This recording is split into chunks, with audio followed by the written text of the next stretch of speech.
Let's compare somebody who was born in the late 1800s and lived to be sort of in the mid-1900s versus somebody who might, in this audience, been born in the 1960s and lived to today.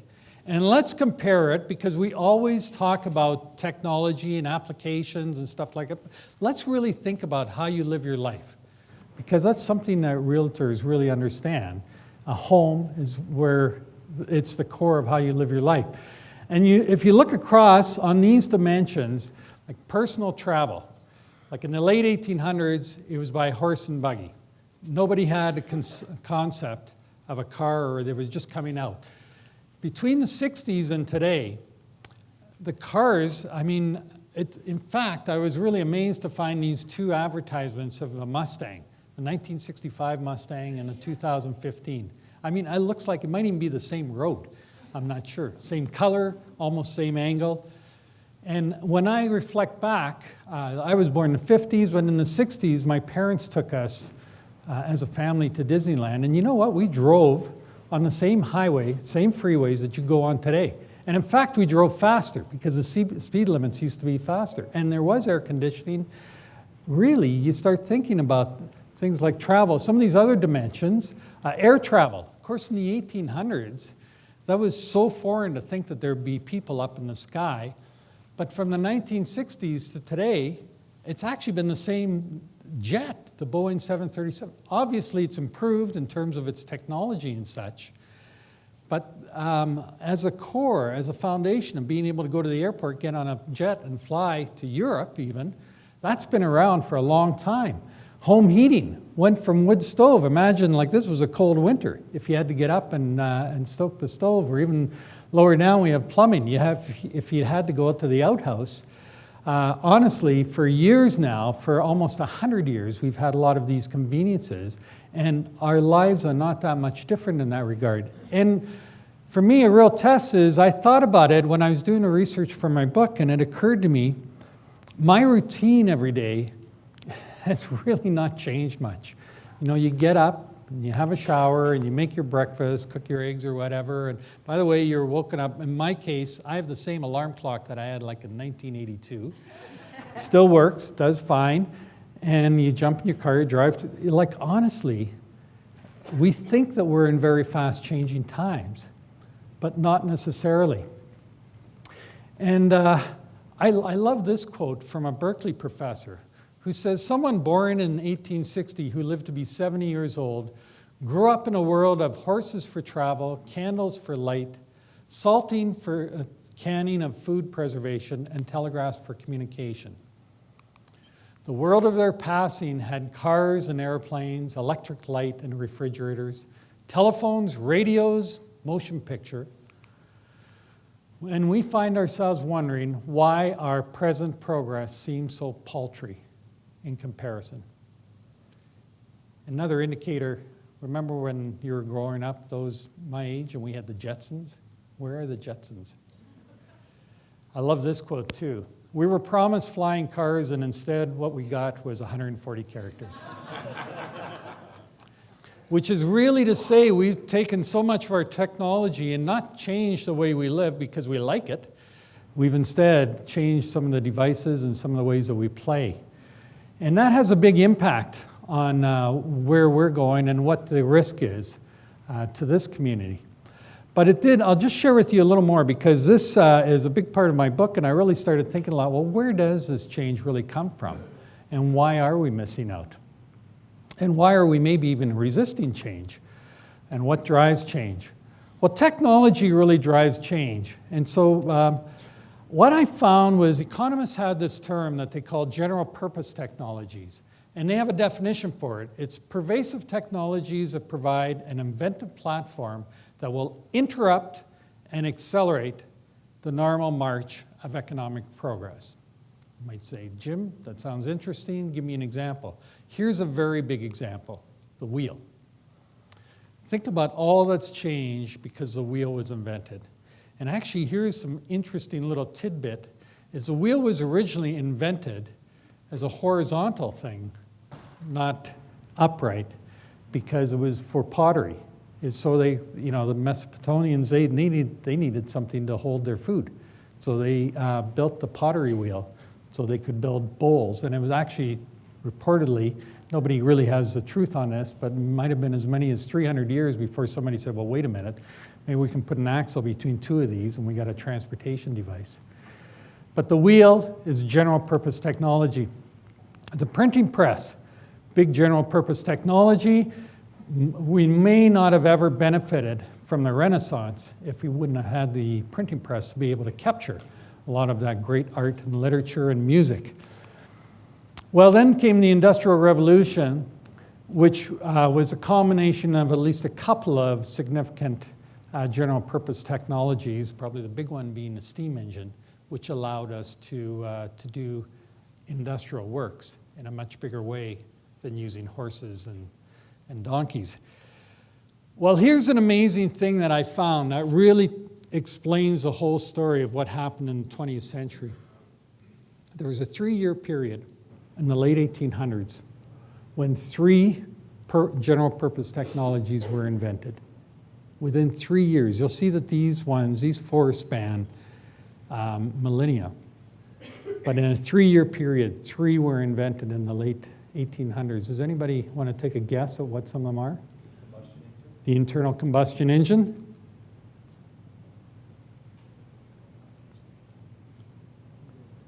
What? The telephone, yes?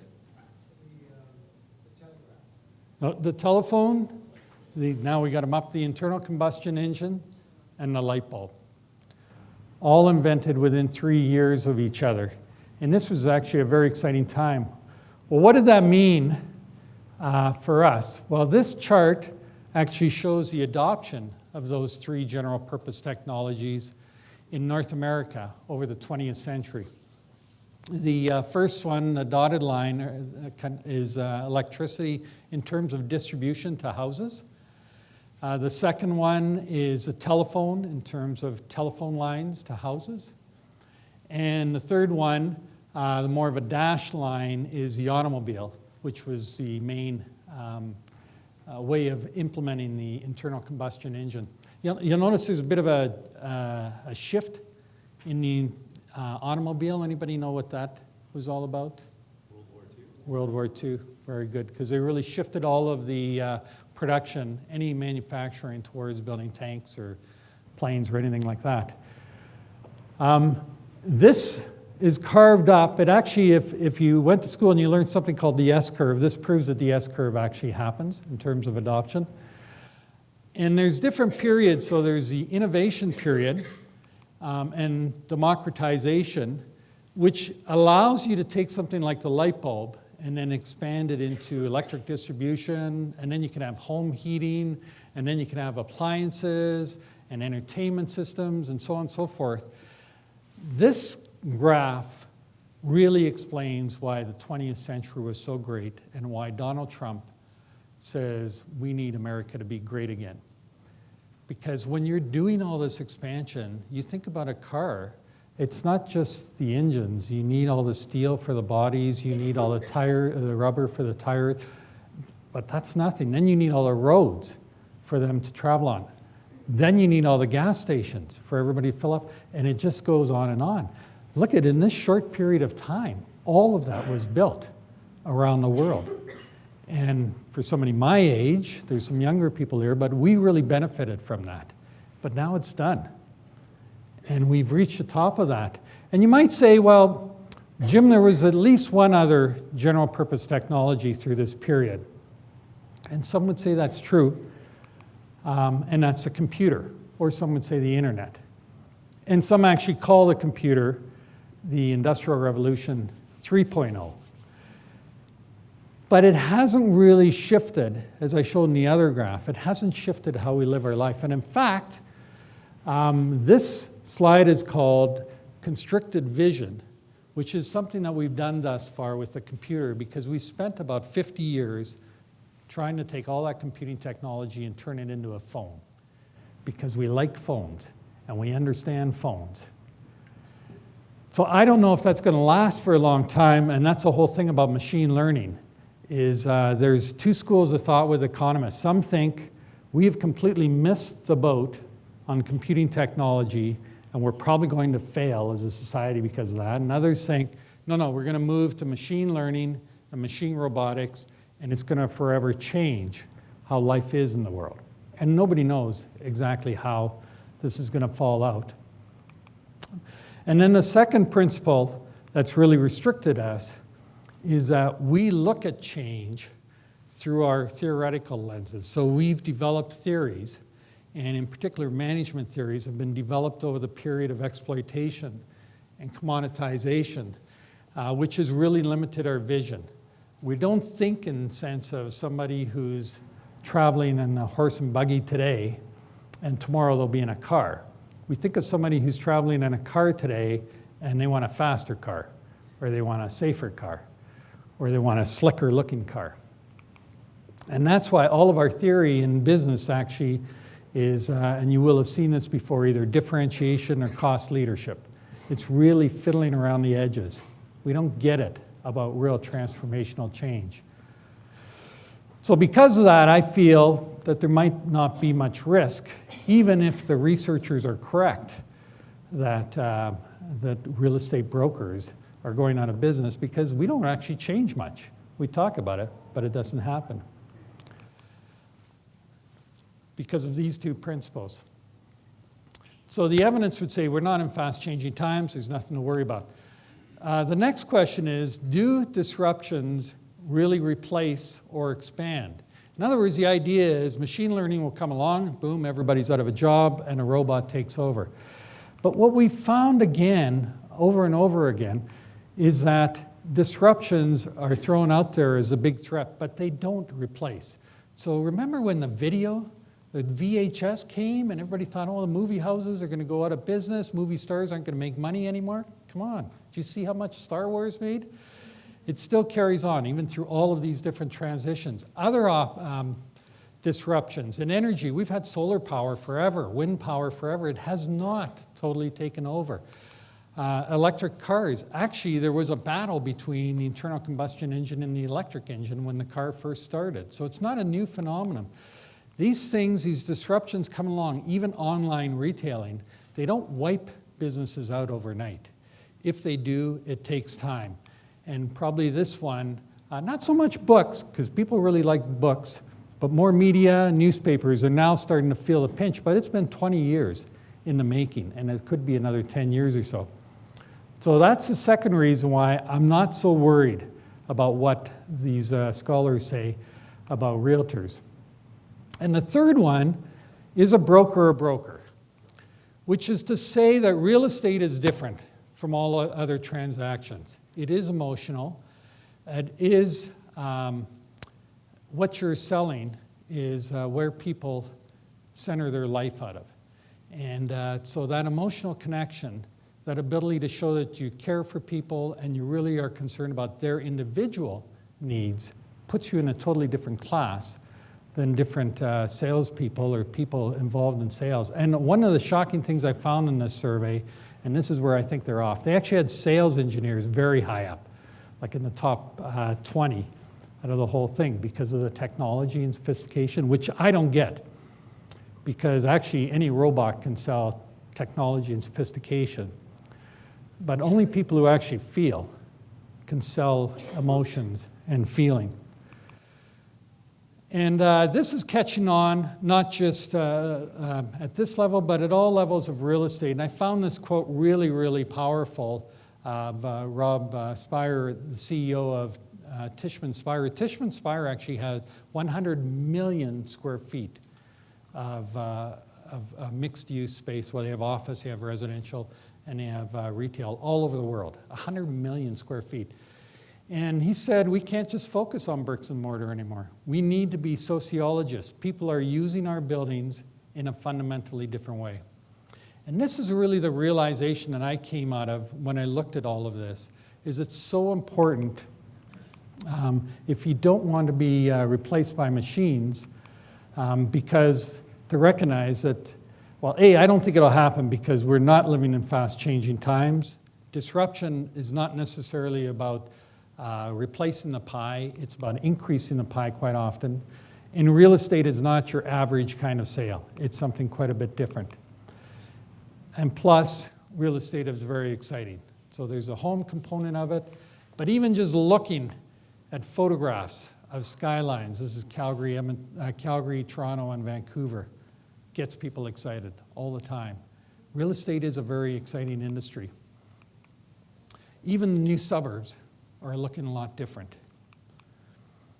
And even responding to technology, if it does come, so if I'm wrong, and we are in fast-changing times, you can use these areas of perception manipulation, creativity, and social intelligence to actually bring that into what you're doing every day and make your jobs more enriched. And one example is on the driverless car.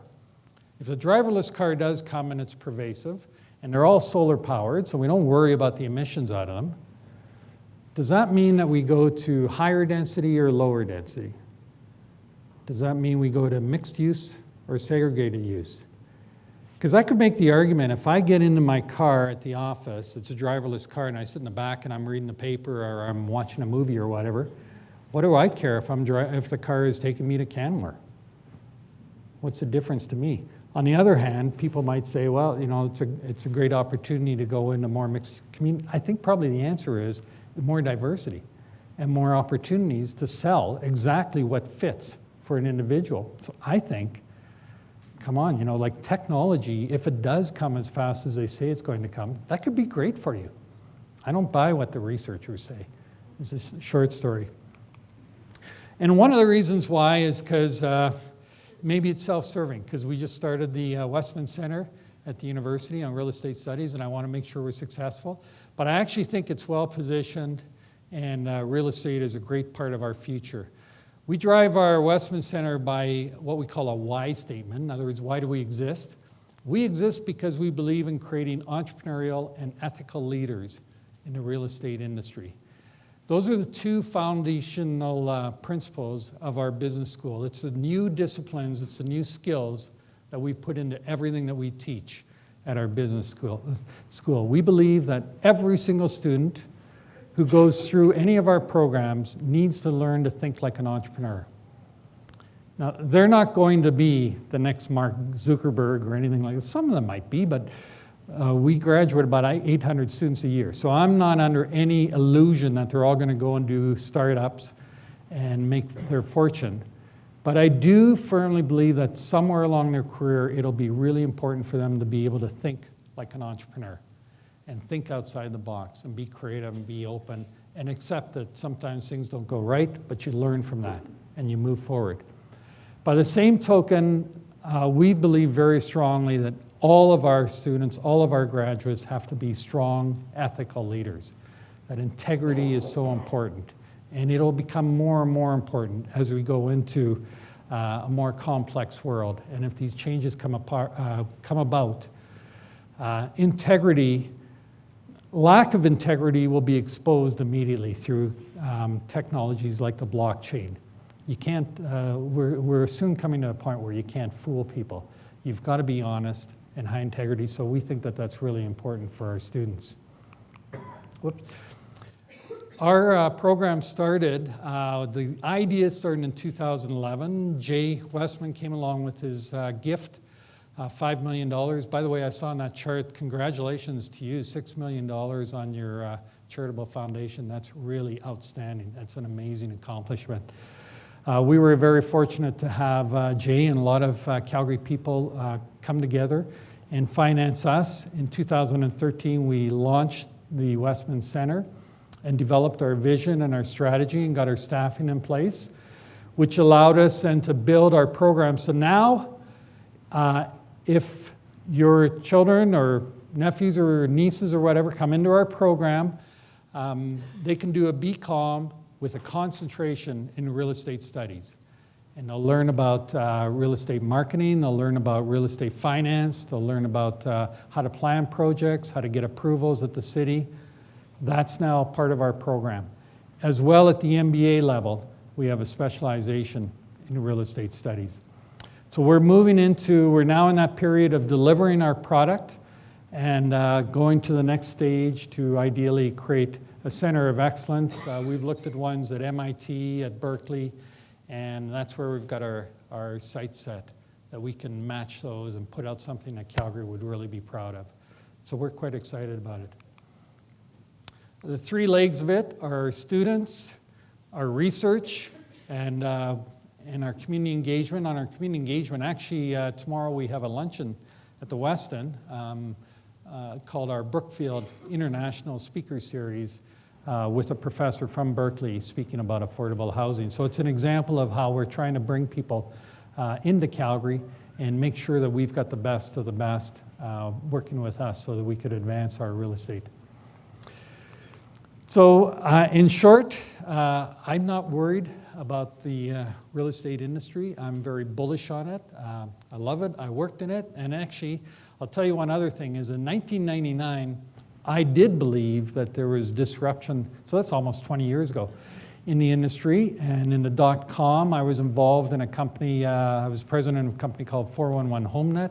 And we were exclusive buyer agents, and we were one of the first online, and we were right across North America. It was very exciting, and then it blew up like everything else in the .com.